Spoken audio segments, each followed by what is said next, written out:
Oh, okay. So the next, now that we know what an attitude is, we ended up talking about how it was measured, and my video thing just ran out of time. But I did want to make one thing clear about how we measure them. The more specific that this is for explicit measures now. The more specific the actual question is, the better it predicts behavior. So, for example, if we're going to look at attitudes towards going to church, I know. There we go. If we're going to look at attitudes towards going to church, right? Or attitudes towards church, what do we mean by that? So if I ask the question, like, on a scale of 1 to 5, do you tithe or do you give money to your church? Do you attend church every Sunday? Right? Those are two items. What's going to happen is one of those is going to be a better predictor of your church attendance than the other. And that's something that. Time out. Sorry about that. So, anyway, the more specific the question is, the better. And so, how much you tithe to the church doesn't actually predict your attitude towards going. What's going to predict better your attitudes towards going is on a scale of 1 to 7, how often do you go to church? So, the more specific, the better. All right. So, now that we know what an attitude is, what's interesting is that in the 60s, the late 60s specifically, we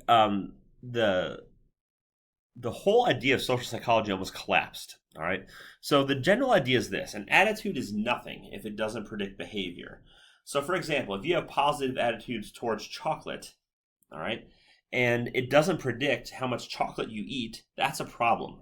If you have, if you have a negative attitude towards spiders, but it doesn't predict what you do with them, that's a problem. So, an attitude must predict behavior, or must be a good predictor of it.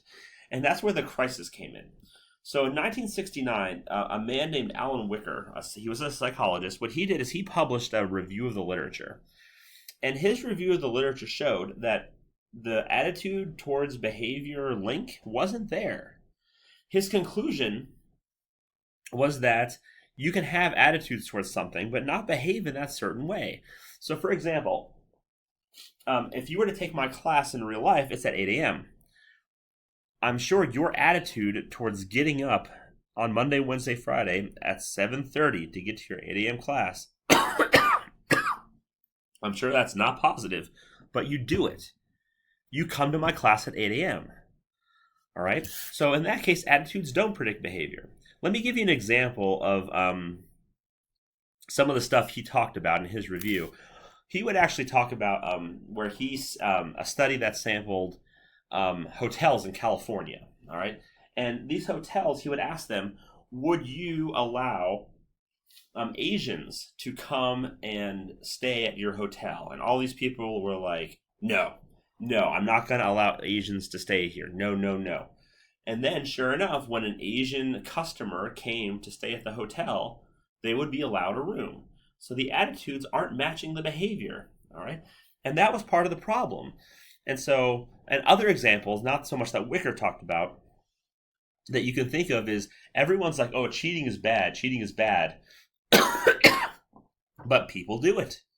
So other people will say, oh, yeah, church is good to go to. We should all go to church. But very few people do it. And so there are times when your attitude does not predict behavior. Now, this was called the crisis in social psychology. All right. This was called the crisis in social psychology because at the time, the attitudes were the hot topic kind of thing social psychologists were looking at. And it was just assumed that attitudes predicted behaviors. And so a lot of the research at the time was spent figuring out where do attitudes come from?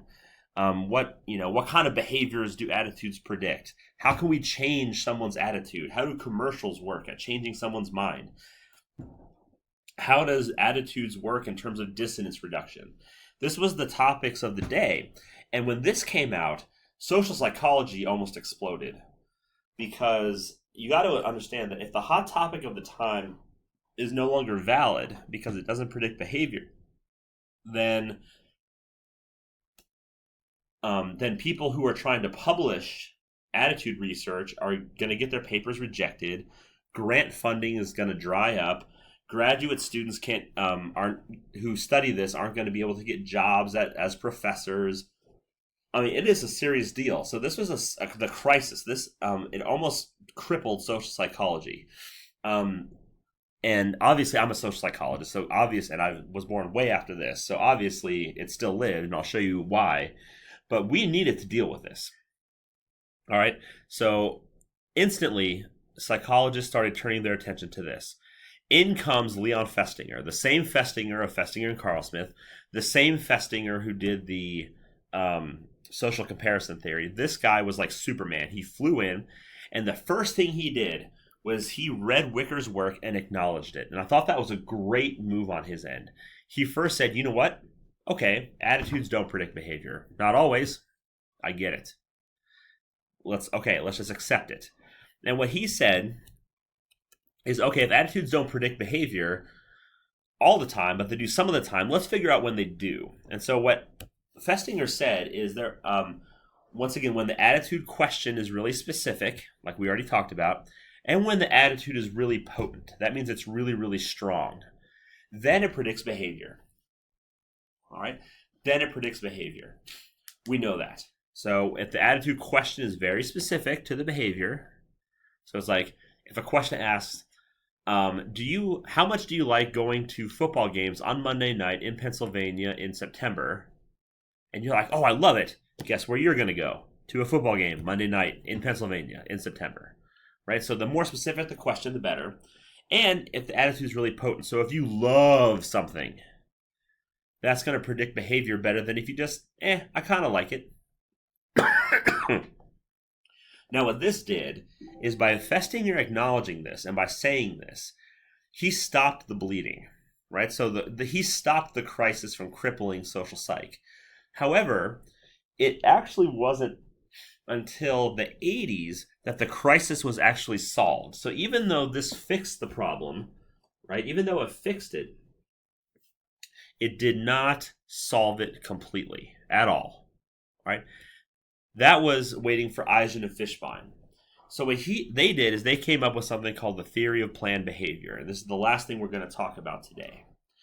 All right, so Eisen, that's this guy, that's how you pronounce his name, and Fishbein, that's the other guy. What they did is they wanted to figure out, okay, we need a comprehensive theory that explains why attitudes do or do not predict behavior and what processes go through that. All right? Now, this is the best picture I could find on the internet. I'm sorry it's a little hazy. I'll go through the boxes in a second. Don't worry about the term usage. All right, just think of this as behavior, and this is just intention. All right, so let's go through the boxes. So this is attitudes. So this is your attitude. It says it right there. Your attitude, as we defined it, is a positive or negative evaluation about something. It can be explicit or implicit. It can be strong or weak. All right.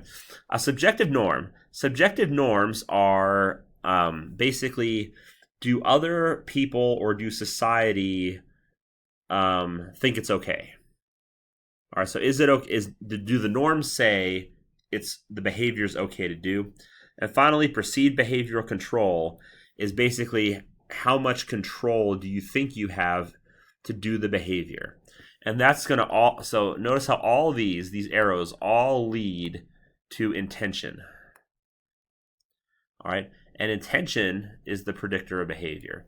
So let's talk about a couple things as this. Let me give you an example of how this works and then tell you about why it fixed the crisis. So let's say you are going to you're going to drink at a party. All right. That's the behavior. Your behavior is you're going to use alcohol at a party. You're going to consume alcohol. Over here, let's start at the beginning. Attitudes. Do you have positive attitudes towards drinking alcohol? Let's say the answer is yes. Alcohol is yummy. Subjective norms. Do other people at Gettysburg College, do they think it's also okay to drink? Does the culture that you live in and your friends you hang out with, do they all say drinking's good? Yes, it is. Perceived behavioral control. Do you think you can get a hold of alcohol? Can you physically find beer or wine or hard liquor or whatever? Can you get some? Can you get your hands on it? Yes.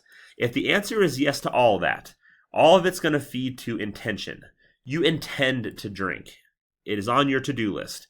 And then when you get to the party, you're going to drink. All right. Now, what is interesting here is this link.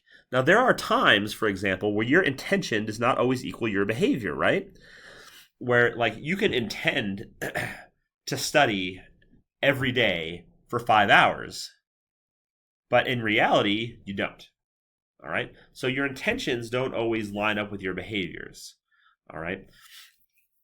So that's really what that is saying there. And what's going to happen is this link is going to be really strong if all of these line up the same, just like we kind of already talked about. So the attitude part is actually this thing here. All right. We already talked about subjective norms. Now perceived behavioral control. So let's talk about how this solved the crisis. All right, let me get rid of all these lines and all these scribbles. All right, let's talk about how this solved the crisis. First of all, it solved the crisis because the one thing you don't see is this arrow. Notice how attitudes do not predict behavior directly. That is a direct acknowledgement to Wicker. He said that attitudes don't always predict behavior. All right, fine, if that's right, so let's get rid of it. All right, so instead of it being direct, it's called indirect through intention. All right, so it's indirectly related to your behavior through this key variable here. All right, so that was the first way that it solved it. All right, the second way that it solved it is that attitudes aren't the only thing that predict intention. Instead, attitudes are just one of 3 things that predict intention. 1, 2, 3. So intention isn't made up of only attitudes, and what that gives us is that gives attitudes some wiggle room. So even if it's a weak attitude or a negative attitude, you still may do the behavior. Like, for example, if you hate getting up early to go to class, you will have a negative attitude towards it. But subjective norms say you should probably go to class even if it's at 8 a.m. And you have the control to do that. Just set your alarm, get up, come on over. Those things are going to predict your intention, and then you'll show up to your 8 a.m. class. All right, and that's the way it works. Now, one thing that's interesting here is this arrow. Oh, sorry. Is this arrow right here. This is the only other arrow besides intention that predicts behavior directly. And it's because, for example, let's say you want to do drugs at a party tonight. You want to do cocaine. Your attitude says, yep, let's do it. All right. Your subjective norms, you and your friends, you all used cocaine before, so check. However, you just can't get it. You cannot get your hands on any cocaine. So no matter what your attitudes are, no matter what your friends do or the norms say, guess what? If you can't get it, you can't do it. Right? It's just like me in high school, right? Like, not the cocaine thing, but me in high school, I wanted to go on dates. I want to take a girl out on a date. That's the behavior. I intend to do it. I have positive attitudes towards dating. Seems fun. All my friends say dating is good, and I'm old enough that I can drive a car, get a date, all that stuff. However, I couldn't get a date to save my life. So even if I wanted to, this was still negative, and I couldn't do it. All right. So even though Festinger was the one who stopped the crisis, or prevented it, it stopped the bleeding. This is actually what solved it. All right, this is what solved the crisis. It fixed it. Festinger didn't fix anything. He just kind of kept social psychology alive. This fixed the crisis because it acknowledged Wicker, and it said that other things predict intention besides attitudes. And by doing so, this is how attitudes predict behavior, through these processes. And that's going to be it for topic 5. When we do our discussion day, we'll talk about the elaboration likelihood model and how that relates to attitude development and attitude change.